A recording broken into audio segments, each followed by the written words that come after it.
इन इंजनों का सहारा लेना छोड़ने का दिया।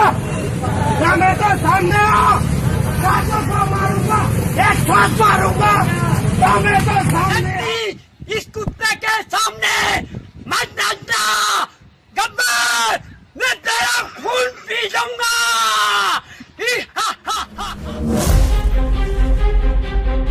दोस्तों, दिमाग के बिना हमारा पूरा शरीर किसी काम का नहीं। अगर किसी इंसान का दिमाग काम करना बंद कर दे तो उसकी बॉडी भी ठीक तरह से मूवमेंट नहीं कर पाएगी।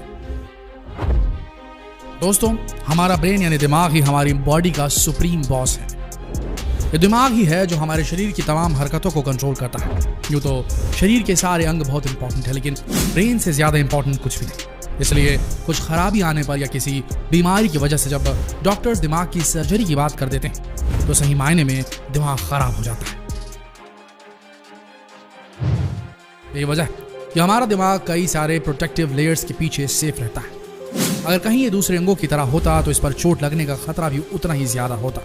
लेकिन कभी किसी वजह से दिमाग में ट्यूमर जैसी कोई दिक्कत आ जाए या किसी एक्सीडेंट में सिर में गंभीर चोट लग जाए तो दिमाग की सर्जरी करवानी पड़ती है। ऐसे में सवाल उठता है कि इतने सारे प्रोटेक्टिव लेयर्स के होने के बावजूद ब्रेन की सर्जरी, दिमाग का ऑपरेशन कैसे होता है।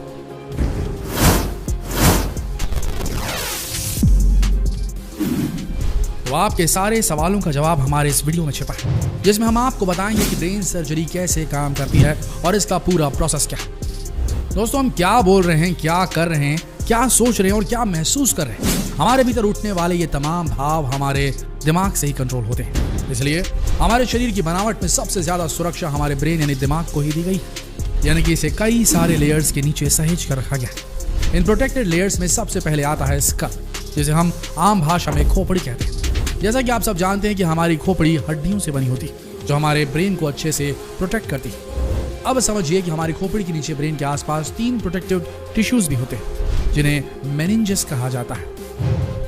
मेनिंजेस की सबसे बाहरी मोटी परत को ड्यूरा मैटर कहते हैं। उसके नीचे वाली लेयर अरेक्नॉइड कहलाती है, जबकि तीसरी और सबसे आखिरी वाली लेयर को पाई मैटर कहा जाता है। ये तीनों ही लेयर ब्रेन को प्रोटेक्ट करते हैं और इन लेयर्स के बीच में भी कई फ्लूइड्स और वेन्स मौजूद रहती हैं जो कि शॉक अब्जॉर्बर का काम करती है। और इन सब के बीच हमारा दिमाग पूरी तरीके से सेफ रहता है। लेकिन इसके बाद भी अगर brain tumour, head injury, brain stroke या ब्लड वेसल प्रॉब्लम जैसी कोई भी समस्या आती है तो इसके ट्रीटमेंट के लिए हमारे ब्रेन तक पहुंचना काफी मुश्किल हो जाता है और तब डॉक्टर्स ब्रेन सर्जरी करने पर मजबूर हो जाते हैं, जिसे क्रेनियोटमी सर्जरी भी कहा जाता है। क्रेनियोटमी दरअसल वो सर्जिकल प्रोसेस है जिसके दौरान न्यूरोसर्जन दिमाग तक पहुंचने के लिए खोपड़ी से हड्डी वाला हिस्सा पहले तो निकाल देते हैं और फिर सर्जरी के बाद उसे वापस अपनी जगह पर जोड़ भी देते हैं।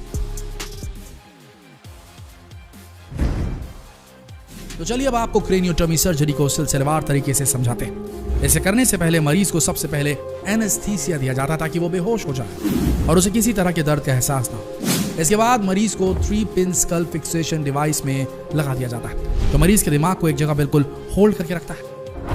जैसे हम कैमरे को जब हाथ में रखकर इस्तेमाल करते हैं तो वो थोड़ा बहुत हिल जाता है, लेकिन जब इसे ट्राइपॉड पर सेट कर देते हैं तो बिल्कुल नहीं हिलता। समझ लीजिए ये डिवाइस एक तरह से ट्राइपॉड होल्डर है हमारे सर का, जो बिल्कुल सर को स्टेबल कर देता है डॉक्टर्स के लिए, ताकि वो उसके ऊपर अपने सधे हुए हाथों से सधी हुई सर्जरी के कट्स लगा सके। अब इसके बाद खोपड़ी के जिस हिस्से में सर्जरी करनी होती है उस हिस्से से बालों को पूरी तरीके से साफ कर दिया जाता है। इसके बाद डॉक्टर्स खोपड़ी के ऊपर मार्क करके कट लगाते हैं और फिर स्किन को अलग कर देते हैं। इसके बाद न्यूरोसर्जन खोपड़ी में ड्रिल की मदद से छोटे छोटे होल बनाता है और फिर इन होल की मदद से न्यूरोसर्जन क्रेनियोटॉम को अंदर डालते हैं। दरअसल ये ऐसा टूल है जिसकी मदद से खोपड़ी के हड्डी वाले हिस्से को खोला जाता है, यानी उसे काट कर ओपनिंग क्रिएट की जाती है। न्यूरोसर्जन हड्डी में कट लगाने के बाद बोन फ्लैप को रिमूव कर देते हैं। हमने आपको पहले ही दिमाग के ऊपर के 3 लेयर्स के बारे में बताया था।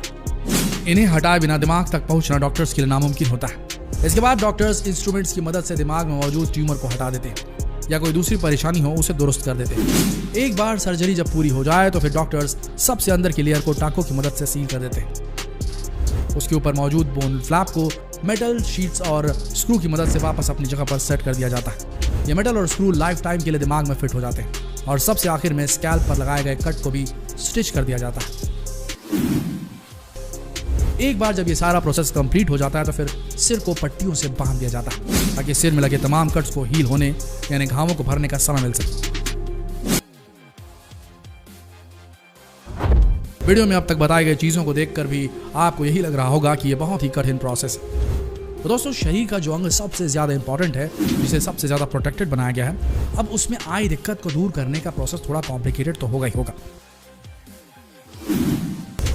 दोस्तों, इंसान के दिमाग की सर्जरी को करना काफी मुश्किल भरा काम होता है, इसलिए इसे एक्सपीरियंस डॉक्टर्स ही कर सकते हैं ताकि इस दौरान किसी तरह का जोखिम ना हो। आज इसी प्रोसेस की वजह से हजारों लोगों की जानें बचती हैं। अपनी बीमारी से हिम्मत हार चुके लोगों के सामने उम्मीद की नई किरण जगती है। इसलिए अब आप ब्रेन सर्जरी को कराने के कुछ फायदे भी समझ लीजिए। दोस्तों, ब्रेन की सर्जरी को लेकर लोगों के मन में आमतौर पर काफी डर रहता है, क्योंकि इसका संबंध मानव शरीर के सबसे महत्वपूर्ण अंग यानी मस्तिष्क से होता है। इसका सबसे पहला और बड़ा फायदा तो यह है कि ब्रेन सर्जरी के जरिए दिमाग की बीमारी से जूझ रहे शख्स को नई जिंदगी मिलती है। इसके साथ ही ब्रेन की सर्जरी से एक ही वक्त पर शरीर के कई और अंगों से जुड़ी परेशानियों को दूर किया जा सकता है। जब किसी शख्स को ब्रेन ट्यूमर जैसी समस्या हो जाती है तो इसका इलाज सिर्फ और सिर्फ ब्रेन सर्जरी के जरिए ही किया जा सकता है। इसके अलावा दिमाग से जुड़ी भविष्य में होने वाली दूसरी परेशानियों से भी बचा जा सकता है। हालांकि ये भी समझ लीजिए कि जब डॉक्टर्स के पास मरीज की बीमारी को ठीक करने का दूसरा कोई उपाय नहीं बचता तभी वो ब्रेन सर्जरी सजेस्ट करते हैं।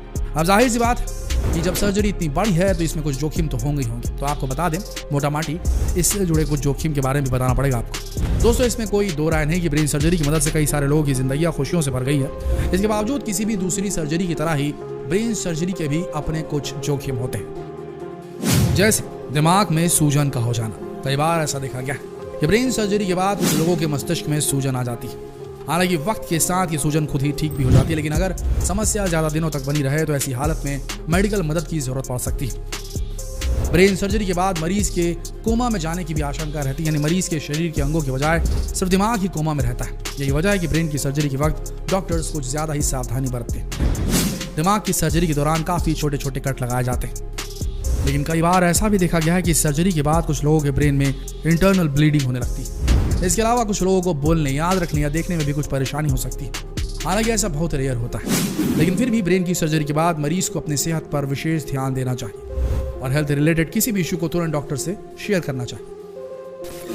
दोस्तों, अगर किसी शख्स को कोई दिमागी परेशानी होती है तो अक्सर लोग उसकी समस्या को गंभीरता से नहीं लेते, उल्टा उसका मजाक बनाते हैं। इससे वो शख्स मेंटल ट्रॉमा यानी मानसिक प्रताड़ना से गुजरता है और डिप्रेशन में अपनी पूरी जिंदगी गुजार देता है। ऐसे लोग अपने इलाज भी नहीं कराते, इसलिए ऐसे लोगों के प्रति हमें अपना रवैया बदलना चाहिए। उनके साथ अच्छा व्यवहार करना चाहिए ताकि वो अपनी परेशानियों से निकल सके और उनके परिवार वालों को ब्रेन सर्जरी के बारे में भी जागरूक करना चाहिए ताकि अपनी बीमारी से निजात पाकर वो बेहतर जिंदगी जी सके। उम्मीद है ब्रेन सर्जरी से जुड़े आपके तमाम सवालों का जवाब आपको हमारे इस वीडियो के जरिए जरूर मिल चुका होगा।